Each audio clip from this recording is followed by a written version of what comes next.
Welcome back to another episode of the Behind the Counter Show. Today we are here with Dr. Jag Desai in Lyndhurst, New Jersey at Core Medical and Wellness. And Dr. Desai also has offices in Aberdeen, New Jersey and in Clifton, New Jersey as well. And Dr. Desai specializes in pain, regenerative sports medication, and of course men's health as well.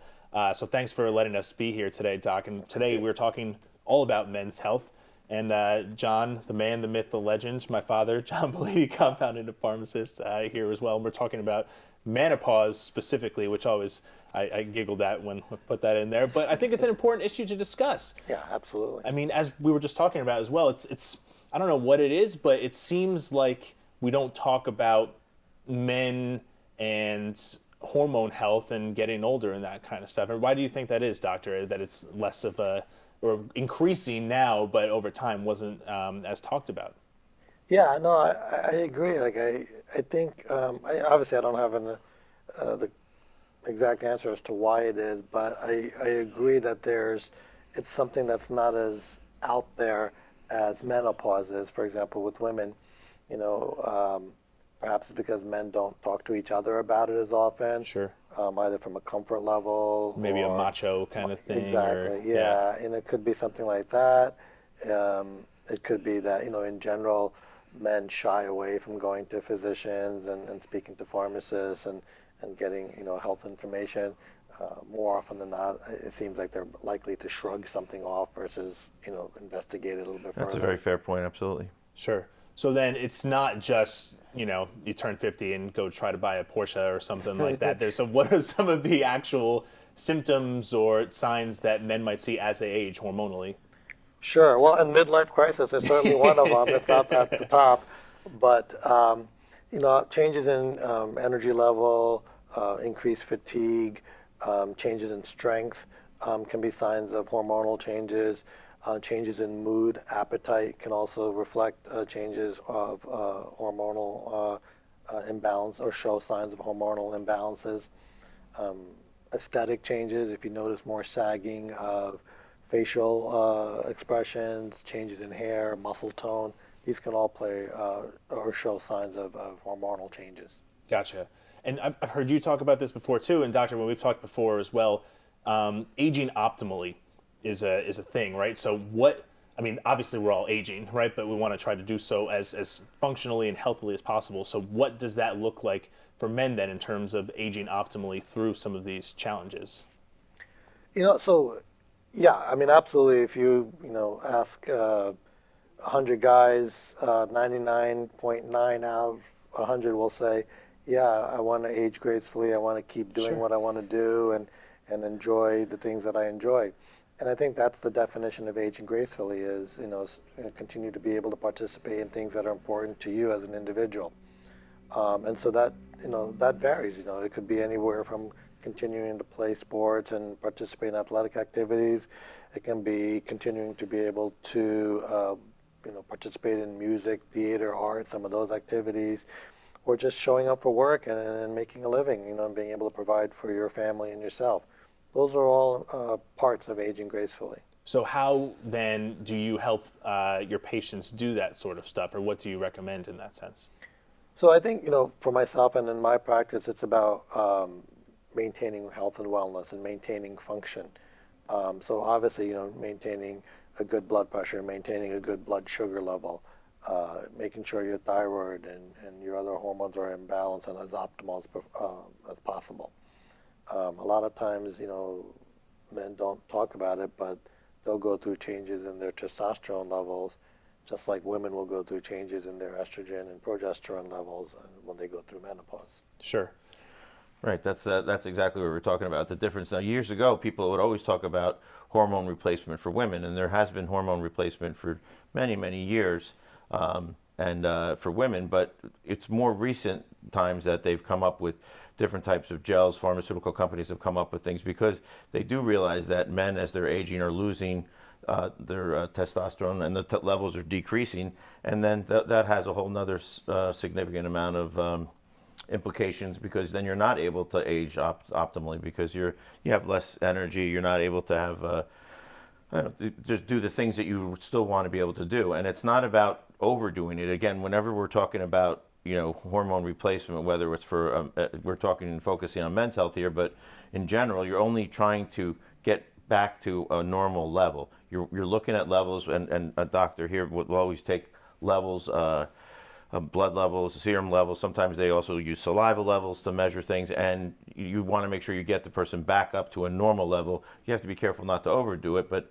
that's why you're coming to a specialist like Dr. Desai, who's focusing on those types of things. So well, let's talk about that a little bit. So when I hear testosterone therapy or replacement, I probably could brand it on their part, but I usually think about Frank Thomas or some commercials like that. Or I think about, at the gym, some guy with a needle, testosterone, like you think steroids, right? Or just muscle building. So why might you recommend testosterone therapy, or what types of testosterone therapies are out there? What does that look like? Yeah, no, that's a good question. And John brought up a very good point. We're not trying to make incredible hulks out there. Right. That's important to understand. That's where you get the side effects, and people end up getting very sick, and you see all the different people in the stories you hear about athletes breaking down, so you don't want to go there. Absolutely. I'm glad you brought that up, because that's a very, very important aspect of aging gracefully and maintaining optimal hormone levels versus, being artificial as to the reasons why you're taking it. So, with regards to, for example, testosterone itself, men go through andropause just like women go through menopause. And usually what happens, and when you look at the data, when you start getting into your mid-30s, the levels start to drop. And as they drop, you'll start to see changes in your body. Those changes can vary from, obviously, energy and strength to the decreased ability to recover from injury. You'll feel more stiffness, your collagen, your elasticity will start to decrease. You'll have more scar tissue, more inflammation, and all these things will start to build up throughout the course of time, and that's essentially aging. So when would you recommend, I guess, all in there, right? There are, natural ways you can increase testosterone, exercise among them, or that kind of stuff. So when would you say, and obviously it's going to vary person to person, but when do you think that would cross the line between, hey, like maybe try exercising more, change your diet, that kind of stuff, over, okay, maybe we should consider some actual medication and therapy in that sense? Yeah, so I think, at least in my practice, testosterone is never used just by itself. It's always used as part of a protocol, multimodal treatment regimen that includes exercise, that includes nutrient optimization, and a healthy lifestyle. And then testosterone can be used if there's a medically justifiable reason to give so. So, for example, we'll always check levels. We'll see where you're coming at, naturally on your own. We'll see the effects of exercise and nutrient optimization, and see where you come in after you've incorporated some of those components into your lifestyle. And then based upon where you are at that point, then we can see if there's a role for testosterone optimization. Gotcha. And is there anything, we did a similar video on the women's side of things about hormone replacement therapy and that kind of stuff. So is there anything when it comes to testosterone that you should keep in mind when it comes to, compounding and trying to do something a little more specific to a patient versus maybe what's commercially available? Like, when do you differentiate between those two things? Yeah, so there are definitely different ways you can take testosterone, and there are different ingredients that are used in different types of testosterone. You have your commercially available synthetic testosterones, and then you have your compounded, more naturally based testosterones. As to which one is right for you individually varies on certain factors. What's important to you lifestyle wise, what your perhaps ethical and religious views are on certain things. So it's hard to say you need one versus the other without understanding the whole picture. But that being said, I do feel there's a significant benefit for some of the more natural compounded formulations. I think overall you see more optimal levels and less side effects in my overall experience. What are some of those side effects, like from your perspective, when patients you've seen, or even from making some of those things yourself for patients? What are those side effects that people should be aware of, or concerned with, or monitor? Obviously we talked about the Incredible Hulk thing. Like, is that if you're taking that, all of a sudden are you going to turn into that and have joint issues or that kind of stuff, or what are some of those things we should be aware of? Yeah, so typical side effects can be anything from superficial changes to your skin complexion, oiliness, dryness, versus thinning of hair or hair pattern changes. There can be mood changes. Sometimes people can get a little bit more aggressive if they take too much of it, or if they have more peaks and valleys in their regimen. So it depends upon the dosing and how often and how frequent you take it. And those are all things that either your healthcare provider or your pharmacist can help you with. And it's important to take it properly because you want to avoid some of those changes. Longer term, some of the things that you want to obviously monitor are your prostate size, your blood counts, because some of those things you want to just monitor and make sure they stay within the normal range. Because like John alluded to earlier, it's not about becoming, the Incredible Hulk. It's about being as optimal as possible for your age and for your quality of life. And I think that's the goal. Yeah, and it always has to be, as Doctor said earlier, combined with eating healthy, eating clean, as they say now too, doing some level of exercise. And again, it doesn't mean you have to be bench pressing things and all these other stuff. Walking and some very simple exercises that you can do in your house. These days, people can't get to the gym. It's you don't have to do a lot, but just it has to be a whole, balance of all of those things together. And the medicine is, just one component of that, and that shouldn't be the focus of it, because if that is, and people are using it, that's when you run into trouble. You have the levels that are too high. Maybe then you have side effects, and you can have other. If it's really high, you have other really much more serious side effects. You see some of the things that have happened to some of the professional athletes that have used things and prone to severe injuries, and some people have even, it's even worse, cancer. Yeah, I tell, like John was saying, like a patient will come in and say, Doc, I'm still having some symptoms. I think I need to go up on my dose. And before doing that, you might want to just take a day off, rest, get a good night's sleep. Yeah. And get that. That's the truth. You're really right. Yeah, get that optimized before you, go up on your dose. It's not always about going up on your dose to see optimal function. Sure.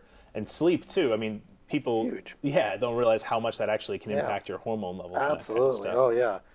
The circadian rhythm and your sleep cycle plays a critical role in all your hormones and how that affects blood pressure and blood sugars and overall function. Absolutely. Yeah. I think that's a great point to bring up too. We talk about, finding the root cause and that kind of stuff. Like, yes, these things are good and can be helpful, but you want to make sure you're not treating the symptoms. Ultimately, if you're still not sleeping, that problem's not going to go away then, right? Correct. Yeah. So now you mentioned side effects too, and hair pattern changes. I haven't been able to connect a beard on my face yet at all, and I'm 30 years old and feel like I haven't hit puberty. Would that help me in that sense at all? Be able to? Probably not at the doses that I prescribe. So you look great. So Thank you. I appreciate that. Thank you. But there's a lot of different ways too that you can supplement. I mean, we've talked about with Doctor too at other times. With sometimes people benefit from an injection because they just want to do. Like a once a week thing or once every other week thing, and then some people want to do.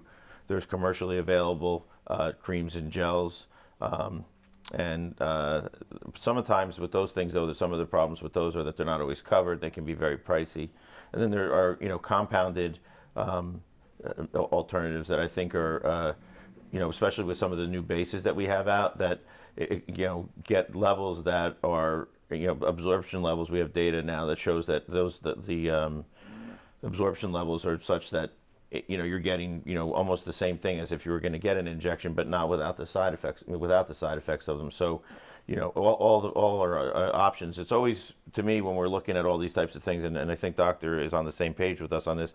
You have to work closely. The doctor, the pharmacist, and the patient work closely together.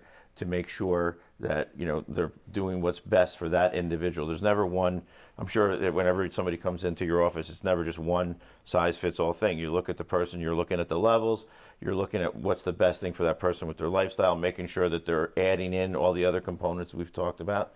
And then, you know, if you're finding a pharmacist and you do think that they need compounding, you make sure you get a reputable compounding pharmacy, you know. And, you know, one of the ways you can find that is, like, for example, PCCA, which is a Professional Compounding Centers of America, has a website, and you can put in your zip code, and it's pccrx.com. You can add in your zip code. You can find some of the people that are members of that national association, and you can find people in your area so that they can work closely with your doctor to make sure that they properly compound whatever that it seems to be suitable for you. So yeah, that's a great website. It's a really good resource for information, and it can help you find a reputable, knowledgeable pharmacist, and I highly recommend that website.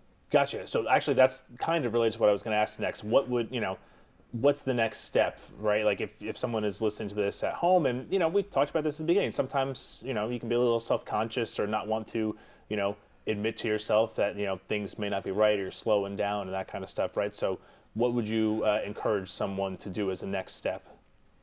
I think, you know, what I would recommend, and I tell patients all the time, is, you know, get comfortable with the fact that every day we're a day older. And once you accept that and say, okay, what can I do to optimize myself today and get ready for tomorrow? You know, and think about it for a while. And then when you're ready, come in and speak to your healthcare provider, whether it be your physician or your pharmacist, whoever you have a good relationship with, and start a discussion. And once you start that discussion, you'll be able to get some ideas as to what you want to include into your lifestyle, both activity-wise and nutrition-wise, sleep-wise, and medication and optimization-wise, and then you can come up with a plan.